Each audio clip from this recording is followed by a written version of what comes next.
But Etela Rajender గారు ఒక CM ని పట్టుకొని నా కొడక అనడం ఎంతవరకు కరెక్ట్ అంటారు? సో పిసిసి అధ్యక్షుడు, కాంగ్రెస్ పార్టీ ఒక జాతీయ పార్టీ పిసిసి అధ్యక్షుడు అసలు ఈటెల రాజేందర్ ముదిరాజ్ కులమా లేకపోతే రెడ్డి కులమా? ఆయన నిన్న వాగేట్ శ్రీహరి గారు కూడా, ఎమ్మెల్యే గారు కూడా అదే మాట అనడం అనేది జరిగింది. బీసీల ద్రోహి, బీసీ బిడ్డ కాదు అని చెప్పేసి కూడా స్టేట్మెంట్ ఇస్తున్నారు. ఒక విషయం, రాజేందర్ అన్న ఏ వ్యక్తిని కొడుక అని అనలేదు. ఇక్కడ ఏమన్నాడు? హైడ్రా పేరుతోటి పేద ప్రజలు కట్టుకున్న ఇళ్లను కూల్చగొడితే మీ భరతం భర్త, రే కొడుకులారా మీరు పేద ప్రజల దగ్గరికి వస్తారా అని అన్నాడు. తప్పేముంది? తెలంగాణ భాషలో పేద ప్రజల దగ్గరికి వస్తే ఏం కొడుక ఏం అని అంటాం. కానీ దాన్ని పట్టుకొని ఏదో రాజేందర్ గారు ముఖ్యమంత్రి అనలే, ప్రభుత్వాన్ని అన్నాడు, ప్రభుత్వంలో ఉన్న పెద్దలను అన్నాడు. ఏమన్నాడు? మీరు పేద ప్రజల దగ్గరికి, పేదల కన్నీళ్లు మీరు కార్సే మాత్రం ఊరుకునేది లేదని చెప్పిండు. పేదల జోలికి వస్తే మీ భరతం అని చెప్పిండు. ఆయన మల్కాజ్గిరి ఎంపీ అండి, 4 లక్షల మెజార్టీ తోటి గెలిపించిన ఎంపీ, ప్రజాప్రతినిధి. 5 సంవత్సరాలు ఫైనాన్స్ మినిస్టర్గా చేసిండు, 2 సంవత్సరాలు హెల్త్ మినిస్టర్గా చేసిండు. ప్రజల కష్టాలు తెలుసు. కాబట్టి అట్లాంటి నాయకుడు ప్రజల దగ్గరికి వచ్చి ప్రజల యొక్క కన్నీళ్లు తూరుస్తుంటే మీరు ముసలి కన్నీరు కారుస్తున్నారు. అంటే ఏం ఫ్రస్ట్రేషన్ లో మాట్లాడాడా? ఏదో ఫ్రస్ట్రేషన్ లో మాట్లాడారు, ఫోకస్ కావడం కోసము, ఫేమస్ అవుదాం అని చెప్పి. రాజేందర్ గారి గురించి తెలియని విషయం ఏమి లేదు. ప్రపంచంలో ఉన్న తెలుగు మాట్లాడే అందరు కూడా ఈటెల రాజేందర్ ఏందనే తెలుసు. కేసీఆర్ గారు ఈటెల రాజేందర్ ను ఎన్ని ఇబ్బందులు పెట్టినా ఏం చేసినా తెలుగు మాట్లాడే సమాజం ఒక్కటిగా నిలిచి ఈటెల రాజేందర్ గెలవాలని ఆశీర్వదించారు బై ఎలక్షన్స్ లా. రాజేందర్ గారి గురించి, క్యారెక్టర్ గురించి మీరు మాట్లాడతారా? మీ క్యారెక్టర్ ఎక్కడ? రాజేందర్ గారి క్యారెక్టర్ ఎక్కడ? వారి పర్సనాలిటీ ఎక్కడ? మీ పర్సనాలిటీ ఎక్కడ? ఒక్కసారి కాంగ్రెస్ లో ఒక్క లీడర్ రాజేందర్ గారి లాగా ఉన్నారా చెప్పండి. మీరు ఒక్కసారి తిరిగి చూసుకోండి, మీ యొక్క గతాన్ని తిరిగి చూసుకోండి. మీరు ఏమేమి చేసి అలా ప్రభుత్వంలో ఉన్నారు? రాజేందర్ గారు ఎప్పుడు తప్పుడు పనులు చేయలే. రాజేందర్ గారు ఎవరిని అన్యాయం ఇచ్చేయలే. రాజేందర్ గారు ప్రజల కోసం కొట్లాడిండు, ప్రజల భవిష్యత్తు ఈ విధంగా ఉండాలని చెప్పిండు, మీకు సూచనలు చేసిండు. ఇచ్చిన సూచనల్ని స్వీకరించకుండా ఇలా ఆయన పైన దాడి చేస్తుంటే ప్రజలు అన్ని గమనిస్తున్నారు. అంటే కాంగ్రెస్ పార్టీ అభివృద్ధి చేయట్లేదు. అసలు కాంగ్రెస్ పార్టీ సన్నబియ్యాలు ఇస్తుంది. ఇదే మేడ్చల్ నియోజకవర్గంలో చూసుకున్నట్టయితే చాలా చోట్ల కూడా ఇవ్వడం అనేది జరుగుతుంది గిరియన్న. తర్వాత చూసుకున్నట్టయితే మహిళలు ఫ్రీ బస్ ఎక్కుతున్నారు, అది రెగ్యులర్ గా చూస్తూనే ఉన్నాం.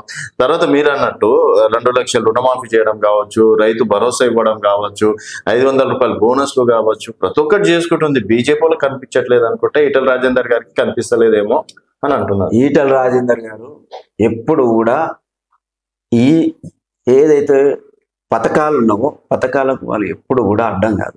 పేద ప్రజలకు అందించే ఏ ప్రభుత్వం ఉన్నా సరే వారు సూచనలు చేస్తారు, సహకారం చేస్తారు.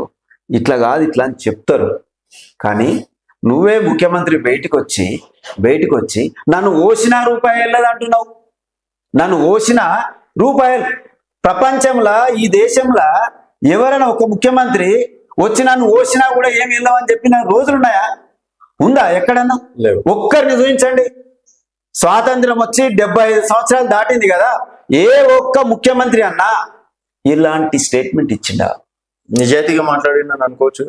నిజాయితీగా మాట్లాడితే నువ్వు నీ యొక్క ప్రసంగము నువ్వు ప్రమాణ స్వీకారం చేసినావు కదా, ఏమని చేసినావు? ఏమని ప్రమాణ స్వీకారం చేసినావు? అది కూడా మాట్లాడతావా? రాజ్యాంగం మీద నువ్వు ఏమని ప్రమాణం చేసినావు? ఏమంటే సార్వభౌమత్వాన్ని కాపాడుతానని చెప్పేసి తెలంగాణ రాష్ట్రం గురించి కావచ్చు చేసినావు కదా. చేసినప్పుడు నీకు తెలియాలి. మనం ప్రమాణ స్వీకారం చేసేటప్పుడు మనం ఈ యొక్క రాష్ట్ర అభివృద్ధి గురించి మనం ఎట్లొచ్చినాం ఏందని తెలియాలి. నువ్వు రాజేందర్ గారి గురించి మాట్లాడుతున్నావు. రాజేందర్ గారి గురించి నీ పక్కన చీఫ్ సెక్రటరీ రామకృష్ణ గారు ఉన్నారు. వారు 5 సంవత్సరాలు వారి దగ్గర సెక్రటరీగా పనిచేసారు, ఫైనాన్స్ సెక్రటరీ. రాజేందర్ గారి గురించి ఒకసారి అడిగి తెలుసుకో. వారు ఎలాంటి ఇక్కడ రేవంత్ రెడ్డి గారు ఇంకా రియాక్ట్ కాలే. ఈటెల గారు చెప్పినటువంటి రేవంత్ రెడ్డి గారు రియాక్ట్ గారు బిస్కెట్లు వేసి వాళ్ళతో మాట్లాడిస్తున్నాడు. ఎవరైతే బిస్కెట్లు తిన్నారో వాళ్ళే మాట్లాడుతున్నారు. అంటే రేవంత్ రెడ్డి గారు విమర్శించే స్థాయి ఈటెల కాదని చెప్పేసి అనుకోవచ్చు. నేనేమన్నా ఈటెల రాజేందర్ గారి స్థాయి కాంగ్రెస్ లో ఒక్క లీడర్ ఉందా అని నేను అడుగుతున్నా. రేవంత్ రెడ్డి గారికి కూడా లేదు. మీరు ప్రజలు నిర్ణయిస్తారు, సీఎం అండి అక్కడ, ప్రజలు నిర్ణయిస్తారు. రాజేందర్ గారు ఎక్కడ? అదే కాంగ్రెస్ లో ఉన్న నాయకులు ఎక్కడ? రాజేందర్ గారు ఎంపీ, అక్కడ సీఎం రేవంత్ రెడ్డి. ఉండొచ్చు. సీఎం ఎట్లయిండు? మీరు ఒకసారి చూడండి, గతం చూడండి. సీఎం ఆయన పిసిసి ప్రెసిడెంట్ ఎట్లయిండు, సీఎం ఎట్లయిండు చూడండి. కష్టపడే అవుతారు కదా ఎవరైనా. కష్టపడే కావచ్చు, కానీ నీ పరిపాలన మంచిగా ఉండాలని చెప్తున్నాడు ఆయన. రాజేందర్ గారు ఏం చెప్తున్నారు?